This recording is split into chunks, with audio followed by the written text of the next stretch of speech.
겁니다. 외관 했고요, 향 했고요, 이제 풍미 하고 있는 거예요. 풍미. 근데 풍미 중에서 홉 했고요, 몰트 했고요, 이제 마지막 효모 할 겁니다. 효모는 효모야말로 종류가 많아서 얘도 카테고리화 시킬 수가 없어요. 그래서 제가 큰 원리 그리고 큰 개념 정도만 설명을 드릴 거예요. 효모향과 풍미는 이런 구분으로 좀 한번 생각해 볼 수 있습니다. 일단 에일이냐 라거냐, 이걸로 한번 그냥 가장 크게 이게 에일 효모 썼나 라거 효모 썼나 이 구분으로 한번 생각해 볼 수 있어요. 거듭 말씀드리지만 예외는 항상 존재한다는 가정하에 에일 효모는 일반적으로 에스테르가 좀 있습니다. 발효하면서 지들 향을 좀 내뿜어요, 얘네가. 그리고 라거 효모는 일반적으로 뉴트럴은 중립적인, 중성적인 이런 뜻이니까 그러니까 에스테르가 없다는 뜻이죠. 일반적으로 그런 확률이 높습니다. 반드시 그런 건 아니고요. 예외도 있습니다. 에일 효모 중에서도 뉴트럴한 그 효모들이 있어요. 에일 효모. 대표적으로 캘리포니아 효모가 그 대표적인 예인데요. 그 저번 주에 마셨던 참치 그려진 비가이 있죠? 그런 홉의 향을 강조하고 싶은 맥주들 같은 경우에는 일부러 뉴트럴 이스트를 써요. 왜 홉향을 극대화시켜야 되니까 다른 향이 간섭하면 안 되겠죠. 그래서 일부러 향을 뿜어내지 않은 뉴트럴, 그러니까 중성적인 특성을 가진 효모를 넣어서 그냥 깔끔하게 알코올 발효만 딱 하는 겁니다. 그래야 홉의 향이랑 부딪히지 않으니까. 그래서 IPA나 페일에일 같이 홉의 과일 향기가 지배적인 맥주들은 일부러 에스테르가 적은 에일 효모를 써요. 크게 뭐 나라로 이렇게 구분해 보면 아메리칸 에일리스트 같은 경우가 방금 설명드렸던 대표적인 뉴트럴한 에스테르를 뿜어내는 종들이 많습니다. 미국 사람들이 가장 즐겨 사용하고요. 왜냐면 미국에서 가장 인기 있는 맥주가 IPA라는 맥주고, 우리 저번에 먹었던 참치 그려진 맥주 같은 씁쓸하고 홉의 과일 캐릭터가 극대화된 맥주들이 미국의 크래프트 비어의 주류를 이루고 있고, 미국의 주류라는 건 전 세계 크래프트 비어의 주류라는 뜻이에요. 그래서 아메리칸 양조장들에서는 가장 많이 쓰고 있는 효모들이 바로 뉴트럴한 에일 효모예요. 그리고 잉글랜드 효모, 영국 효모는 일반적으로 프루티 에스테르가 좀 있어요. 과일 에스테르. 어떤 향이냐면 우리 잘 익은 자두 있죠. 빨간색 자두. 자두에 그 껍질에다가 코를 대고 맡아보면 은은하게 나죠. 세게는 안 나죠. 은은하게 나는 자두향 같은 거. 그런 향들이 잉글랜드 효모들이 일반적으로 뿜어내는 에스테르입니다. 벨지안 같은 경우에는 에스테르가 굉장히 독특해요. 일반적으로 우리 인간이 기피하는 향들을 좀 냅니다. 먹으면 죽을 것 같은 그런 향들. 손톱 찌는 리무버 같은 향들. 그리고 페놀향. 페놀은 그 뭐죠? 1급 뭐 그런 거 아닌가요? 청산가리와 더불어서? 뭐 아닐 수도 있습니다. 근데 그 뉴스에서 옛날에 보잖아요. 그 공장들이 그 강에다가 페놀 무단 방류 이런 뉴스 떴잖아요. 우리 옛날에 한창 공장 산업화 시대에는. 그런 페놀 같은 향들. 그리고 우리 다쳤을 때 무릎까지만 빨간 약 바르죠? 그런 빨간 약, 요거드 같은 냄새들. 그리고 후추같이 자극성 향신료의 향들. 그런 향들을 뿜어냅니다. 이걸 왜 좋다고 먹을까요? 아까 말씀드렸지만 이런 독특한 향기들이 고유의 캐릭터를 부여하고요. 그 다음에 컴플렉시티를 증가시켜요. 복잡성을 증가시켜요. 우리가 발효 음식들이 다 이쁘고 좋은 향만 나는 건 아니죠? 솔직히 된장찌개 냄새 미국 사람들이 우리나라에서 처음 맡으면 기겁을 합니다. 양말로 국 끓였냐고 물어봐요. 진짜예요. 원어민 교사가 초등학교에 배정을 받아가지고 딱 갔는데 그날 첫 식사가 된장찌개가 나온 거예요. 식당 들어갔다 바로 도망쳤다고. 우리 외국인 친구가 저한테 얘기해줬어요. 자기는 너무 힘들었대요.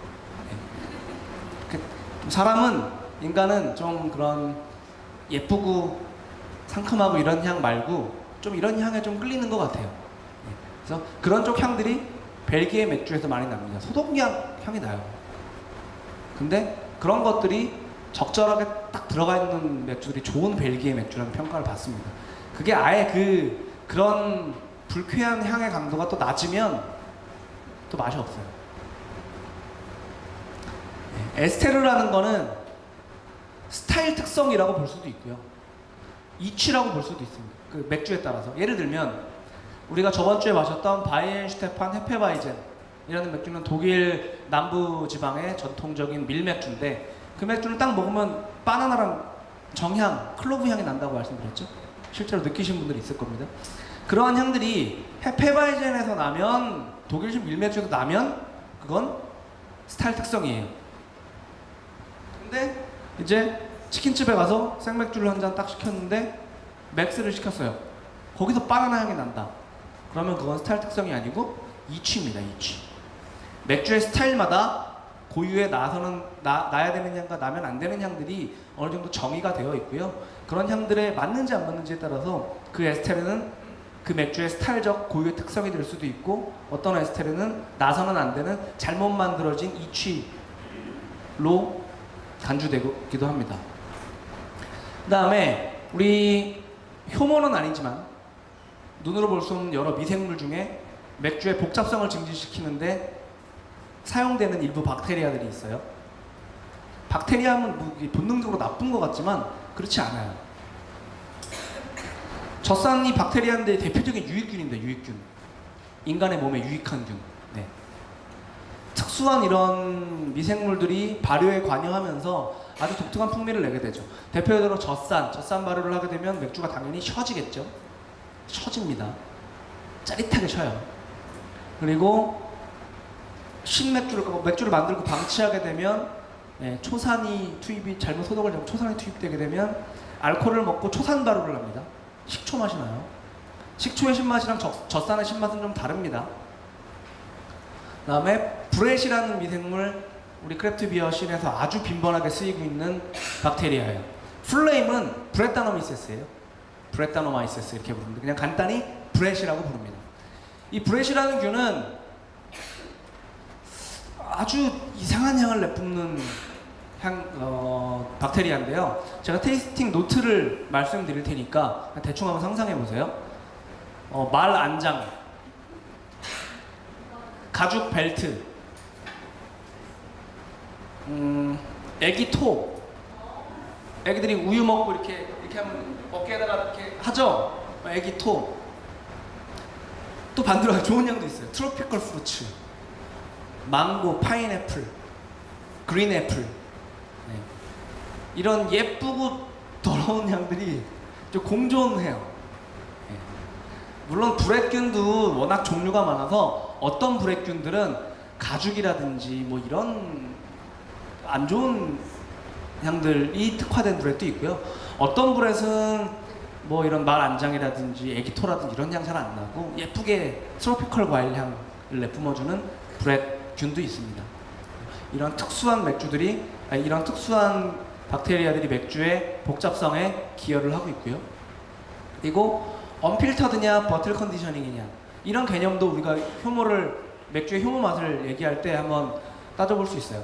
언필터드, 필터링 안 했다는 얘기죠. 네, 그러니까 효모가 살아있겠죠. 네, 물론 언필터드 했지만 파스테라이징을 했다. 필터링은 하지 않았지만 살균을 했다. 그러면 맥주는 뿌옇지만 그 안에 있는 효모는 죽은 효모죠. 대표적인 맥주가 저번 주에 먹었던 바이엔슈테판 헤페바이젠 그런 맥주가 되겠습니다. 언필터드 맥주가 독특한 효모의 풍미가 나기를 기대하고 넣는 맥주들이고요. 그 다음에 보틀 컨디셔닝은 우리나라 말로 하면 병내 탄산화. 네. 병입할 때 설탕 조금 넣고 뚜껑을 꽉 닫아가지고 출시를 하면 안에 효모가 살아있어서 발효가 일어나면서 먹이를 먹고 탄산을 배출하게 되겠죠. 얘네 둘 같은 경우에는 병내에 살아있는 미생물, 즉 효모가 죽지 않고 살아있기 때문에 연차가 흘러가면서 맛이 꼭 좋아지리라는 보장은 없지만 맛의 변화를 가져오게 되죠. 맛의 변화를 가져옴에 따라서 독특한 효모의 향과 풍미를 느낄 수 있습니다. 오래 묵힌다고 좋은 건 아니에요. 근데 벨기에는 유난히 이런 숙성을 하는 맥주들이 많아서 이런 예를 들면 이런 공지들이 올라옵니다. 벨기에 유명한 펍의 공식 홈페이지나 공식 페이스북이나 이런 SNS 채널에 주인장이 이런 글을 올려요. 자, 오늘은 출시한 지 30년 된 맥주를 내가 우리 대대로 우리 벨기에는 펍 밑에 지하 셀러가 있는 경우들이 많이 있거든요. 그래서 내가 셀러에서 꺼내가지고 한 병을 개봉을 하겠다. 먹고 싶은 사람 줄 서시오. 이런 식으로 글을 딱 올려요.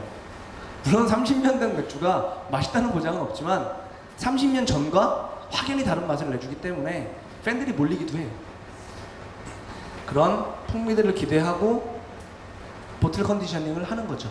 어쨌든 효모가 살아있어야 유의미한 변화들이 일어나기 때문이죠. 지금 풍미는 다 했어요. 자, 몰트 했고요. 홉 했고요. 그 다음에 효모의 풍미까지 했어요. 우리가 입안에서 비구멍을 통해서 느낄 수 있는 것들은 다 했습니다. 다음으로 이거를 느꼈다고 해서 그냥 꿀떡 삼키지 말고 입안에서 한번 촉감을 느껴보는 거죠. 촉감. 마우스필을 볼 때는 이런 것들을 대표적으로 봅니다. 바디. 엄청 많이 들어보셨죠? 바디감이 어쩌고 이런 얘기 많이 하죠? 아, 이건 바디감이 무겁고, 아, 이건 굉장히 바디감이 라이트하고, 아, 이건 굉장히 풀바디네요. 아, 이건 굉장히 미디엄 바디네요. 라이트 바디네요. 이런 얘기를 굉장히 많이 합니다. 커피에서도 쓰는 단어고요. 와인에서 당연히 쓰겠죠. 식음료 평가할 때 다 쓰는 단어예요. 바디란 단어는. 정확히 뭐냐면 액체의 무게를 얘기하는 건데요. 무게. 입안에서 느껴지는 무게감이에요. 무게감인데 쉽게 얘기하면 이렇게 표현할 수 있어요. 그냥 물을 한 모금 먹었습니다. 자, 그 다음에는 그 물에다가 꿀을 한 숟갈 타서 넣었어요. 그 다음에 그 물을 먹습니다. 그 다음 마지막으로는 그냥 꿀을 마셔봅니다. 이게 바디의 차이라고 보시면 돼요. 물과 꿀물과 꿀의 바디는 다르겠죠. 입안에서 느껴지는 무게감이 달라요. 조금 더 직관적으로 설명을 해드리면 액체의 점성이에요. 액체의 점성. 더 정확히 말씀드리면 액체의 당도예요. 당도. 맛이 진하고 안 진한 거랑은 관계가 없어요. 바디는. 이게 흔히 많이 착각하는 요소들이기도 합니다. 네. 간단한 원리로 증명을 할 수 있는데요. 우리 액체 안에 있는 여러 성분들이 무게가 실제로 물리적인 무게가 달라요. 그래서 무거운 순서대로 표현을 해보면 제일 가벼운 게 알코올, 그 다음에 물, 그 다음에 당이에요. 알코올은 물보다 가벼워요.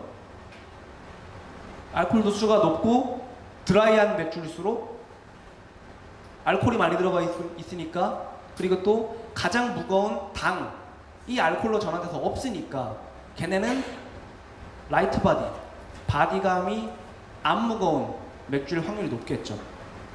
그리고 반대로 스윗한 맥주들 같은 경우에는 물보다 무거운 당이 많이 있으니까 맥주가 달 거 아니에요, 그죠?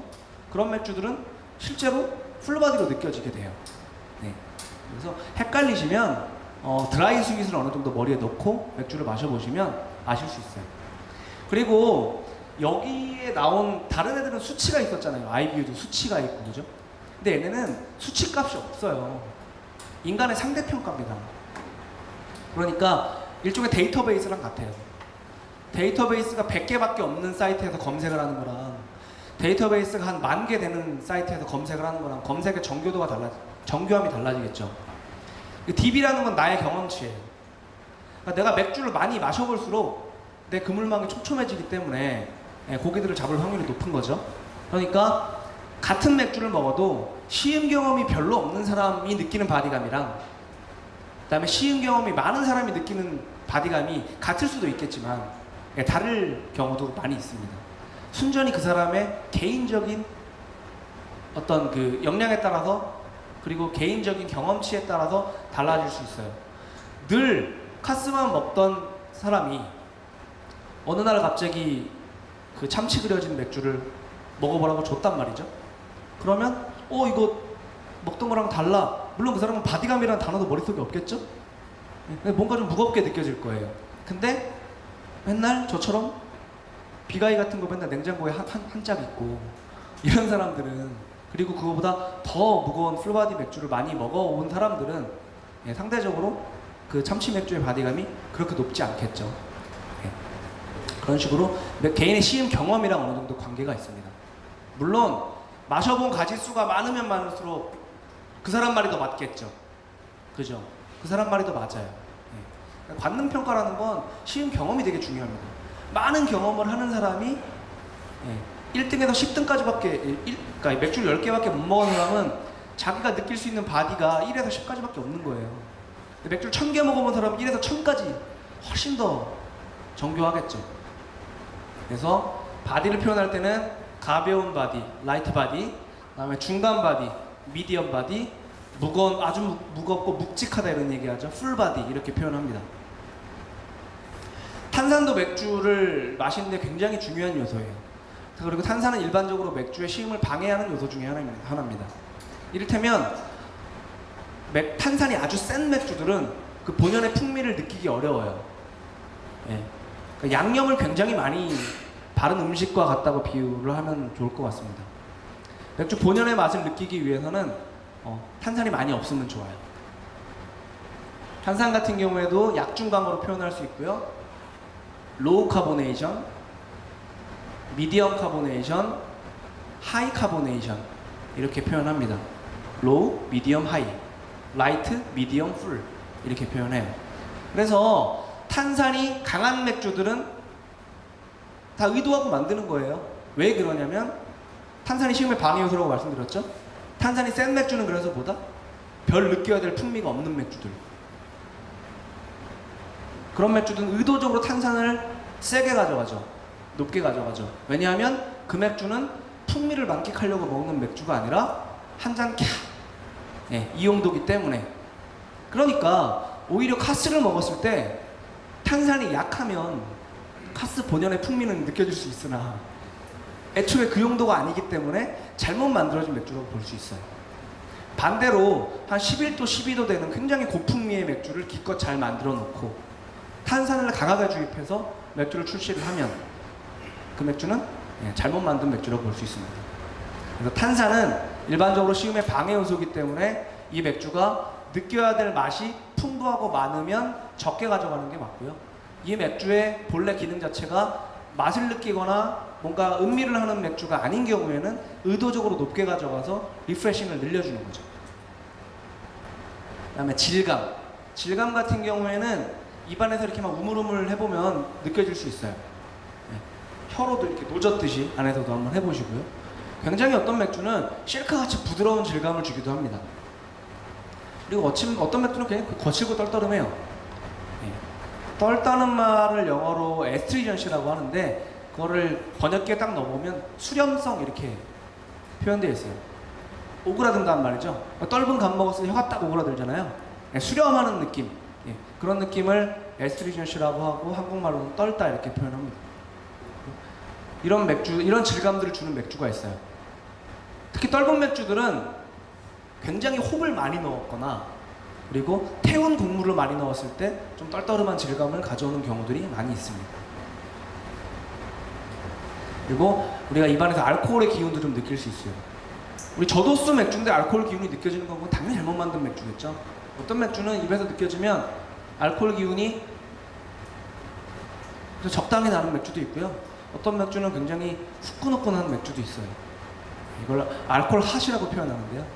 알코올 핫이라고 표현하는데 버닝이라고 표현하기도 합니다.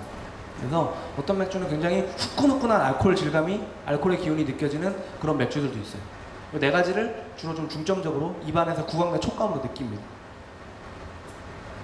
마지막은 이제 쓸 건 다 썼으니까 마지막으로 이제 총평, 심사위원 총평 이렇게 딱 하고 끝나는 거예요. 전체적인 인상. 이 맥주는 굉장히 시음성이 좋았다, 안 좋았다. 또는 이 맥주의 용도는 뭐 이랬으면 좋겠다. 그리고 이 단어 한번 알아두시면 좋아요. 이것도 식음료나 어쨌든 먹는 거 평가할 때 많이 쓰는 단어니까요. 리치라는 단어는 우리 커피 선전할 때 많이 나와요. 커피 광고에도 리치한 원두의 향 이런 거 나오죠. 리치라는 건 컴플렉스의 반대 개념이에요. 리치라는 건 맛이 이 맛, 저 맛, 요 맛, 저 맛 오밀조밀하게 다양하게 나는 게 아니라 한두 가지의 맛이 깊고 진하게 날 때 리치하다고 표현해요. 네. 그리고 컴플렉스는 리치의 반대 개념이니까 한 단어로 콕 집어서 말은 못 하겠는데 이 맛도 나고 저 맛도 나고 이런 맥주들을 컴플렉스하다고 얘기합니다. 그리고 밸런스 같은 경우에는 재료 간의 균형이 좀 잘 맞는 맥주를 밸런스가 좋다고 얘기해요. 몰트와 홉의 밸런스가 좋다. 몰트와 홉과 효모의 밸런스가 좋다. 이런 식으로 얘기합니다. 리치는 한두 가지의 맛이 깊고 진하게 날 때 리치하다고 표현하고 컴플렉스는 그 반대 개념이다. 이렇게 알고 계시면 되겠습니다. 이제 안 추우시죠? 꺼도 될까요? 이쪽 한번 좀 꺼주실래요? 다음에 꼭 들어가야 되는 건 아니지만 이런 내용도 들어가면 조금 더 좋은 나만의 테이스팅 노트를 가질 수 있게 될 것 같아요. TPO, 패션에서 쓰는 말이죠. 타임, 플레이스, 오케이셔널이라고 해서 시간, 장소, 맥락 이런 걸 얘기합니다. 맥주 마실 때도 시간과 장소, 맥락에 맞는 맥주가 있을 수 있겠죠. 그리고 어울리는 음식, 푸드 페어링, 그리고 추천 대상. 이 맥주는 독주를 즐겨 하시는 우리 아버지에게 추천하면 좋겠다. 뭐 이런 코멘트들 들어가면 좋겠죠. 네. 이렇게 마지막 마무리를 하시면 됩니다.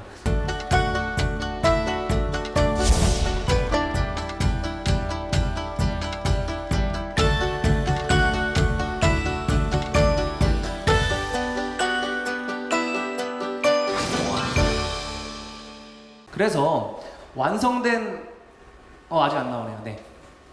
앞에 제가 시음성이라는 말씀을 드렸는데 시음성을 조금 더 자세하게 알아보면 영어로는 드링커빌리티라 그래요. 그냥 우리 쓸 때는 드링커블하다 이렇게 얘기해요.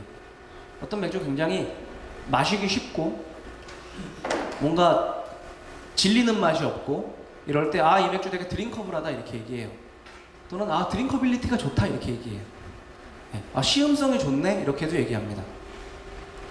시음성은 이 밑에 나와 있는 개념들이랑 좀 연관시켜서 볼 수 있는데 간단히 얘기하면 한 잔 비우고 내가 기꺼이 한 잔 더 마실 용의가 있는가. 이거는 맥주의 품질과 완성도랑은 관계가 없는 단어예요. 시음성은.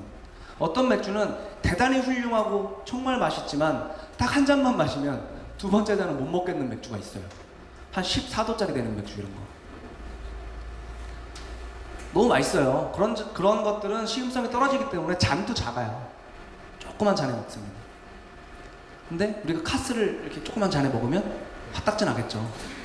뭐 어떡하라고요, 그죠? 네. 시음성은 맥주의 품질과 질과는 관계가 없어요. 한 잔을 비우면 내가 기꺼이 한 잔 더 시킬 수 있는 용의가 있는가? 이런 질문을 한번 스스로 해보시면 될 것 같고요. 그리고 시음성은 아무래도 밸런스 영향이 좀 있습니다. 밸런스가 좋은 맥주네 이런 얘기를 쓰는데요. 어떤 재료 하나가 튀는 게 아니고 모든 재료들이 조화롭게 있는 맥주들을 밸런스 좋은 맥주라 그래요. 대표적인 언밸런스드 맥주가 뭐냐면요. 참치 맥주. 일부러 밸런스를 붕괴시킨 맥주예요. 여러 가지 맥주 재료 중에서 홉이 독보적으로 튀죠. 홉의 쓴맛, 홉의 과일 맛이 독보적으로 튀죠. 그러니까 밸런스가 좋은 맥주는 아닌데 역설적으로 인기는 제일 많아요. 네. 그러니까 밸런스가 좋고 안 좋고도 맥주의 품질과 이런 거랑은 관계가 없어요. 네.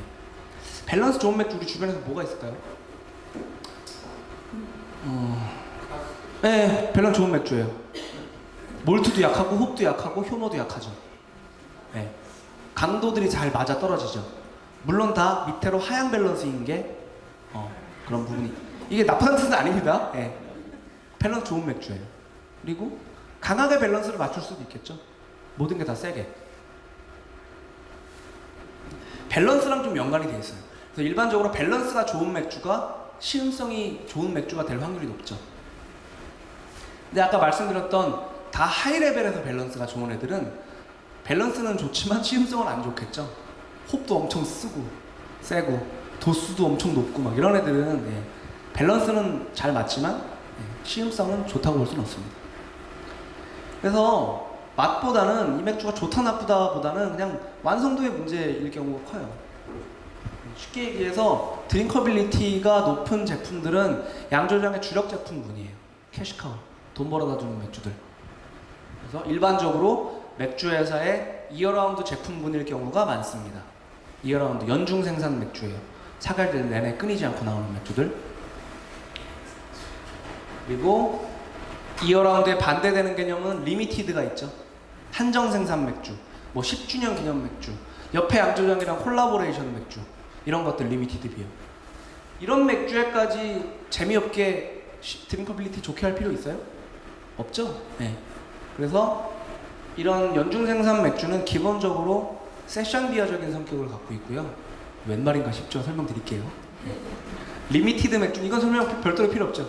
익스트림 비어일 경우가 커요. 굉장히 모험적이고 실험적이고 창의적이고 뭐 내가 2잔 팔 생각은 없으니까 먹어봐, 이런 맥주들. 네. 그 양조장의 실험 정신을 강하게 보여주는 맥주들이 시음성이 안 좋을 가능성들이 있죠. 네.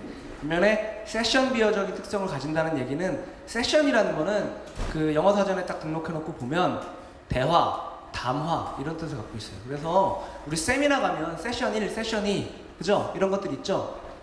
대화, 담화, 토론 뭐 이런 뜻을 갖고 있어요. 그래서 세션 비어라는 거 말 그대로 대화의 술, 대화하면서 마실 수 있는 술, 차 대신에. 일반적으로 도수가 낮고, 도수가 높으면 대화하다 혀가 꼬이겠죠. 그죠? 그리고 얘기하다가 목마르면 혀를 축여야 되는데 막 너무 써요. 못 축이겠죠. 당연히 밸런스가 좋고 반복 시음성이 좋고, 그 다음에 도수는 저도수인 맥주들, 그런 맥주들이 그런 맥주들을 세션 비어라고 불러요. 이건 비어 스타일과 관계가 없어요. 세션 비어가 이어라운드 맥주들은 좀 세션 비어적인 특징을 가질 수 있고, 세션 비어가 대표적으로 시음성이 좋은 맥주라고 보시면 되겠습니다. 시음기 예제입니다. 예제. 앞에서 이제 쭉 설명드렸던 걸 여러분들이 가급적이면 저는 이렇게 한 페이지에 글로 작성을 해보셨으면 좋겠어요. 볼게요. 제가 앞에서 설명드린 요소들이 다 들어가 있는지 보겠습니다. 이 빨간 글씨를 보시면 돼요. 자, 외형, 외관이죠. 영어로는 appearance라고 부릅니다. 맥주의 색깔은 컬러 얘기하고 있죠. 거품도 얘기하고 있어요. 거품의 질 잘 유지된다 얘기하고 있어요. 뭐가 하나 빠졌네요? 탁도가 빠졌네요? 관계없어요. 아마도 큰 회사에서 생산되는 맥주를 먹었기 때문에 당연히 맥주가 당연히 탁도가 아주 깨끗하고 좋아서 안 쓴 거라고 생각합니다. 탁도가 뿌연데 그걸 안 쓰진 않아요, 일반적으로. 다음에 볼게요. 향, 홉향 적었죠? 플로랄한데요. 그러면 일단 그냥 미국 건 아닌 것 같죠? 아까 제가 차트를 설명드리면 일단 미국 맥주는 아닌 것 같아요. 그러니까 뭔가 미국산 홉을 쓴 것 같진 않고요. 플로랄하다고 하면 영국산 같지도 않아요. 뭔가 독일 쪽 홉이, 아까 제가 플로랄, 민티, 페퍼리, 스파이시 설명드렸죠? 뭔가 독일 쪽 홉을 넣은 맥주 같습니다. 그리고 몰트, 캐러멜 몰트. 몰트도 캐러멜라이제이션을 해요. 그래서 몰트를 오븐에서 고온으로 굽게 되면 그 안에 겉에는 볼인데 그 안에는 캐러멜 결정체가 이렇게 생기게끔 그렇게 몰팅을 하기도 합니다. 그래서 그런 달고나 같이 달달한 기분 좋은 향기가 느껴지고 매우 향기로워서 코가 즐겁다. 효모는 안 썼네요. 효모향은 안 썼죠? 아마도 중성적인 효모향을 내뿜지 않는 그런 효모를 썼기 때문에 이렇게 쓴 거라고 생각이 됩니다. 풍미, 자, 몰트 맛, 달달하다. 별거 없어요. 이걸 제가 왜 보여드리냐면요, 무슨 시음기를 쓰면 되게 부담감들을 느끼세요. 무슨 햇살 좋은 5월의 어느 날 과수원의 햇살이 느껴지는 뭐 이런 이베리아 반도에서 탱고를 추는 여인네 막 이런 거 안 써도 된다는 얘기죠. 그냥 매우 직관적으로 쓰시면 돼요. 전혀 부담 가질 필요가 없습니다. 약간의 캐러멜, 그다음에 홉 얘기 나옵니다. 홉은 홉 자체의 그 본연의 맛도 느껴야 되지만 품종을 불문하고 쓴맛은 공통적으로 갖고 있기 때문에 비터는 쓴맛이라는 뜻이에요. 충분한 비터가 있고 홉 플레이버. 쓰기 귀찮았나 봐요. 절묘한으로 퉁쳤네요. 어쨌든 아마 플로럴하다고 했으니까 맛도 아마 플로럴한 맛들이 났을 거예요. 기분 좋은 꽃향기 같은 것들, 잔당감이 있다. 드라이하다는 얘기는 아니죠. 호피한 피니쉬로 마무리된다. 이게 마지막. 이 사람은 마우스 휠은 건너뛰었네요. 부담스러우시면 건너뛰어도 됩니다. 노트. 이게 총평이에요. 총평. 아주 잘 만든 크래프트 맥주다. 홉이 꽤 있음에도 밸런스가 좋다. 그리고 아주 고정급의 맥주고 늘 냉장고에 한 짝씩 쌓아놓고 퇴근하고도 먹고 밥 먹으면서도 먹고 그러기 좋은 맥주다. 즉 밸런스가 좋으니까 세션 비어적인 경향이 있다고 말씀드렸죠. 그게 좋다라는 다른 사람이 쓴 심기를 한 장 제가 갖고 와봤어요. 부담을 느끼실까봐. 이거 누가 쓴 거냐면요. 아직 안 찍으셨어요? 찍으세요. 괜찮으세요? 네. 이 사람이 쓴 거예요. 이 사람. 누가 봐도 이 사람은 맥주를 좋아하게 생기지 않았나요? 사무엘 아담스라는 맥주를 마시고 쓴 글이에요. 이거 전국의 마트에 다 깔려 있습니다. 아주 맛있는 맥주예요. 아주 탁월하게 훌륭한 맥주 중에 하나입니다. 이 맥주가 미국의 매년 크래프트 비어 양조장의 매출액을 기준으로 해서 이렇게 랭킹을 매기는 그런 그 집계를 하는데면 그 중에 보스턴 비어 컴퍼니라는 회사가 있어요. 보스턴 비어 컴퍼니라는 회사가 있어요. 당연히 보스턴에 있겠죠? 그리고 사무엘 아담스는 사람 이름입니다. 이 맥주는 그 보스턴 비어 컴퍼니의 이어라운드 비어고요. 세션 비어고요. 밸런스가 좋은 맥주겠죠? 그리고 그 양조장에 돈을 다 벌어다 주는 맥주예요. 이거 팔아서 돈 벌어서 이제 이상한 맥주를 만드는 거죠. 그런 맥주고요. 이 맥주는 독일식 홉을 쓴 맥주고요. 그러니까 당연히 아까 플로라 이런 단어가 나왔겠죠. 그리고 엠버라거입니다. 엠버라거. 갈색이죠? 호박 색깔이죠? 색깔 따라간다고 말씀드렸죠? 그러니까 캐러멜 맛이 당연히 났을 겁니다. 이 사람은 비어 어드보케이트라는 그 맥주 점수 주는 사이트 있어요. 미국 애들은 기본적으로 매니아가 아주 두텁고 숫자가 많은 나라이기 때문에 이런 사이트들이 활발하게 운영되고 있는데요. 거기 사이트 만든 사람이에요. 그러니까 완전 울트라 맥덕, 울트라 초맥덕. 이쓴 시음기 치고는 되게 간소하죠. 이런 사람이 쓰면 무슨 대단한 미사여구가 등장할 것 같지만 그렇지 않아요. 아주 가볍게 간단하게 쓰시면 되겠습니다. 어휴, 벌써 시간이 이렇게 됐네요. 빨리 끝낼게요. 자, 저번 주랑 오늘 배운 거 그리고 1, 2, 3강을 아우르는 총정리 되겠습니다. 맥주의 보관 한번 짚고 넘어갈게요. 최대한 빨리 신선할 때 먹는 것이 원칙입니다. 이건 대기업 라거라고 해서 예외가 있는 건 아니에요. 모든 맥주 마찬가지입니다. 일부 좀 시간을 두고 먹는 맥주는 있지만 일반적으로 우리 주변에서 잘 찾아보기 힘들어요. 다음에 통상적인 크래프트 맥주, 수제 맥주의 상미 기한 병입하고 한 6개월 정도로 잡아요. 이것도 냉장 보관했을 때입니다. 왜냐면 다 향이 새요. 완전 밀봉이 안 되기 때문에 향이 빠집니다.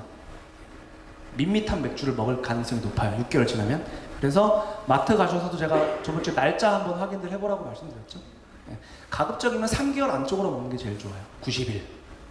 그래서 미국의 어떤 양조장들은 바틀링 날짜도 적지만 그러니까 병입한 날짜를 적는 게 제일 소비자가 직관적으로 언제 만들어졌는지 알 수 있겠죠. 그것도 적지만 enjoy by 며칠까지 드세요. 이런 문구를 적어놓는 맥주들도 있어요. 그리고 그게 심지어는 제품명으로 나오는 맥주도 있어요.